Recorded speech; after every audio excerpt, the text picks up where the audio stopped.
everybody, I hope you're having a lovely summer holiday. It's been 2 weeks now since I last saw some of you and it is a bit weird. I miss seeing your faces and hearing you and seeing all things on Dojo, but it's been lovely to have a little time to chill out at home.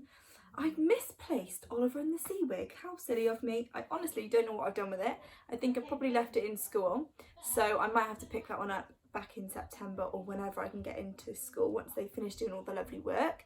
So I have picked a different book for us today. I'm sorry it's taken me for so long to get another video done, but today we're going to be reading The Snail and the Whale. The Snail and the Whale by Julia Donaldson.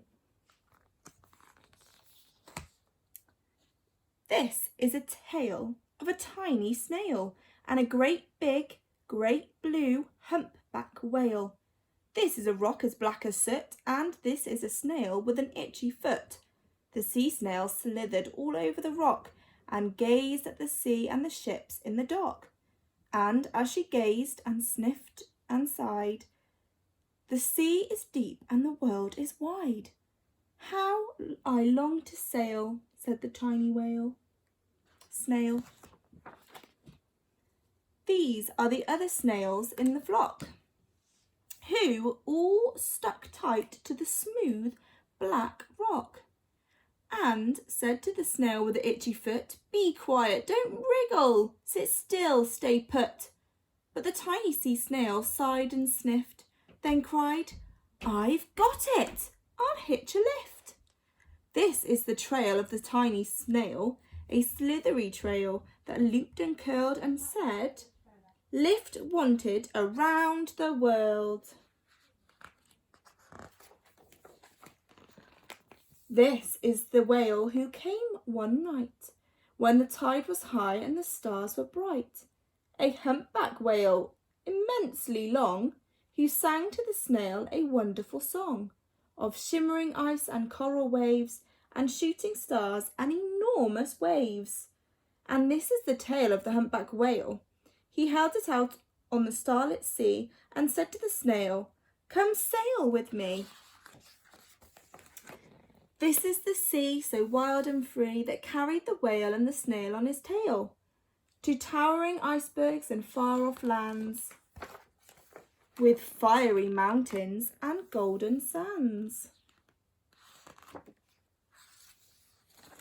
These are the waves that arched and crashed, that foamed and frolicked and sprayed and splashed the tiny snail on the tail of the whale. These are the caves beneath the waves, where stripy fish and feathery fins and sharks and hideous toothy grins swam round the whale and the snail on his tail.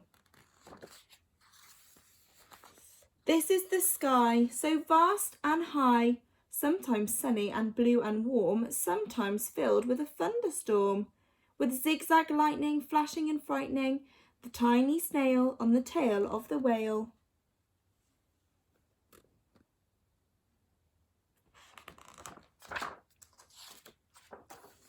And she gazed at the sky, the sea, the land, the waves and the caves and the golden sand. She gazed and gazed, amazed by it all. And she said to the whale, "I feel so small." But then came the day. The whale lost his way.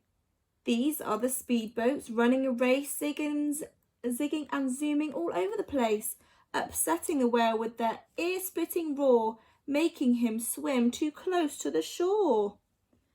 This is the tide slipping away. And this is the whale lying beached in a bay. "Quick, off the sand, back to sea," cried the snail.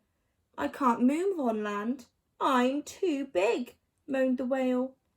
The snail felt helpless and terribly small. Then, "I've got it," she cried, and started to crawl. "I must not fail," said the tiny snail. This is the bell on the school in the bay, ringing the children in from their play. This is the teacher holding her chalk, telling the class, "Sit straight, don't talk." This is the board, as black as soot, and this is the snail with an itchy foot. A snail, a snail. The teacher turns pale. Look, said the children, it's leaving a trail. This is the trail of the tiny snail, a slithery trail saying, save the whale. These are the children running from school, fetching the fireman, digging a pool, squirting and spraying to keep the whale cool. This is the tide coming into the bay, and these are the villagers shouting, hooray! As the whale and the snail travelled safely away. Back to the dock and the flock on the rock, who said, how time's flown, and haven't you grown? And the whale and the snail told their wonderful tale of shimmering ice and coral caves and shooting stars and enormous waves, and how the snail, so small and frail, with her looping, curling, slithery tail, saved the life of the humpback whale. Then the humpback whale held out its tail, and on crawled snail after snail after snail. And they sang to the sea as they all set sail on the tail of the great blue humpback whale.